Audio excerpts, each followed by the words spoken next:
Hi everyone. So welcome to another video. So today in this video we'll see how to execute the test parallelly with the data provider in TestNG. Right. So basically we use the data provider to supply the test data to our test. Right. So this is a data provider as like it is supplying the data for the test method, and the annotated method must return as an object which is return type of 2D list of objects, right? So two-dimensional list of objects, and it can be, I mean, you can pass this name, I mean, the data provider name to the test method name, right? So that is a use of data provider. Basically, we pass the data, I mean, test data to the test method. Okay, so if you see here, so this is a data provider which I have created now here. So I have created this type object as a 4 comma 2. So where I have 4 set of data, right? So 0 comma 1 and 1 comma 0, everything, right? So 4 set of 2 data I have, which is this is a string 1 and this is a data, I mean string 2, right? So here I have written a simple test where it will launch the Google website, I mean Google page, and it will passing the keyword 1 and keyword 2. So this is a keyword 1 and this is a keyword 2. So since I have given this data provider equal to login data, so that is the name of the data provider method, right? So this is annotation that we have to use it at the rate of the data provider, which is coming from the TestNG, right? So at the date of data provider, you can see. So this is coming from the TestNG, right?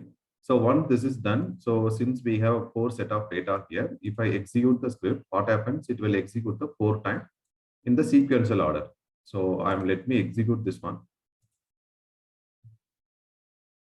So 4 times the test will be executed all the time. Each time the browser will launch and it will go to the Google page and it will, I mean, start searching the keyword. I mean, it will not search the keyword, it will just pass the keyword. Okay, so this is iteration 1 and this is iteration 2.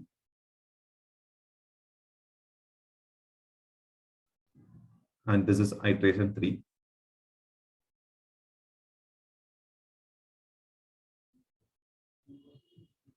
And this is iteration 4, right? So finally the test is ended here. So now we can see the results. Okay, so all the data are passed. So all the four method, I mean, four iteration has done here, right? So everything has a different data what we have defined in the data providers, right? So here we have defined the data 1, data 2, data 3, right? So everything is executed within the 4 iteration. So this went as a sequential way. So in our real-time case, like if the test case is executing more than 1 hour or 2 hour, right? So it will not be, I mean, it will be very time consuming when you go for the sequential order. So that's the reason. So we have an option called parallel. So you can set this parameter. Okay. So you can set this parameter. If you set this as a true, so what happens? Whatever the, I mean, you have, I mean, n number of data. So that many n number of data will, I mean, execute in the parallel mode. So now we have a 4, right? So if I give this parameter, right? So if you provide the parallel here, so this is a parallel, right? So what they have given, if it is set to true, tests were generated using the data providers in parallel. By default, it will be false. Okay, so I will give it as a false now. So even if I run this one, what happens? It will be executing in the 4 sequential order 1 by 1. Okay, so yeah, we can see that.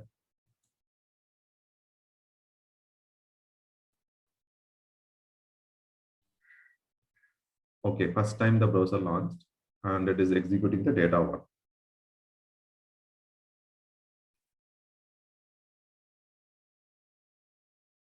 Data 3 started now.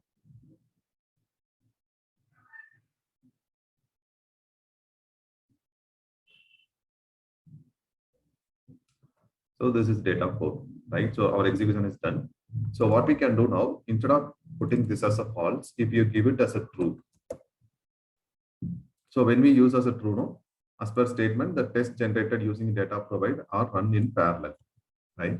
So now what happens? We run this one, all 4 datas will be executed in the parallel mode, which means 4 browser will launch. I mean, in parallel, and it will start finding the keyword. I mean, it will start sending the keyword. So now we can see how many entries of, yeah, here you can see 4 drivers are started, right? Right. All the 4 are executing data. So it will run in the parallel, right? So let's see. So there something is going, here something is going, right? So everything is done. So now we can see the results. So this one also executed successfully and it was running in the parallel mode, right?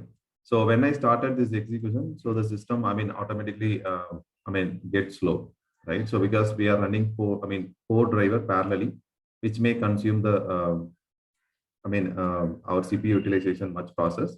So what we can do, we can control this via the data provider.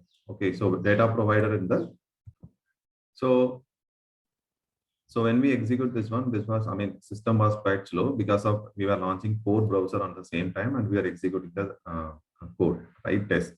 So to control this, we have something called data provider thread count, which you can control via the testng XML. So now what I will do, I will convert this one as a testng XML file. So simply you can go here and convert as a testng, and I'm just saving into some particular location. Okay. Okay, now the testng XML file has created. So this is pointing to my test date, test provider, data provider, right? So which is we were using so far. So here what we can do, so here you can come and you can come in the suite level and simply type data. Okay, so this parameter you will get, which is data provider thread count, right? So here if you want to control the thread as a 2, so which means what happens, even though here you have given us the 4 iterations, 4 data and parallel as a true. So this will be controlled, only 2 browser will launch at the time. So it's a kind of 2 set. First time it will 2 browsers will launch, 2 execution will go. Another time also it will go for a second iteration, which is 2, right? So we'll let execute this one.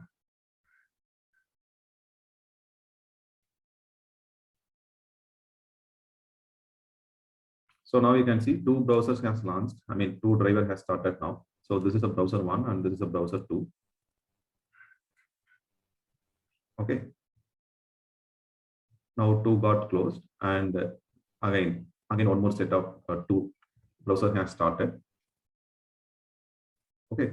So now, for example, if I set it to 3, then what happens? It will first time it will launch 3 browser, and the second time it will execute the last. So since we have 4 set of data here, either it could be a first 3 or it could be the last 3, anything. So 3 data will, 3 browser will launch in the first time, and the another time only 1 browser will launch. So what this means? So even though if we are giving us a parallel true, so we can have the control of data provider thread count in the test in 100 browsers. And if you don't have environment that's go for a 10 browser, or you can go for a 5 also. So this is completely under data provider thread count, not the normal thread count, right? So now you can see 3 browsers has done. So final one is launching and it is running, right? So this is how we use the data provider, for parallel execution in testng. So here what we have done, so here we have given us a true or false, which will make sure. So if you give it as a false, then the sequential order will go. It will execute the 4 scripts one by one. Okay. So this is how we use the data provider for the parallel testing with the data provider in testng. Okay. So yeah, that's all about this video. If you guys have any questions, please feel free to update in the comment section. Thank you guys.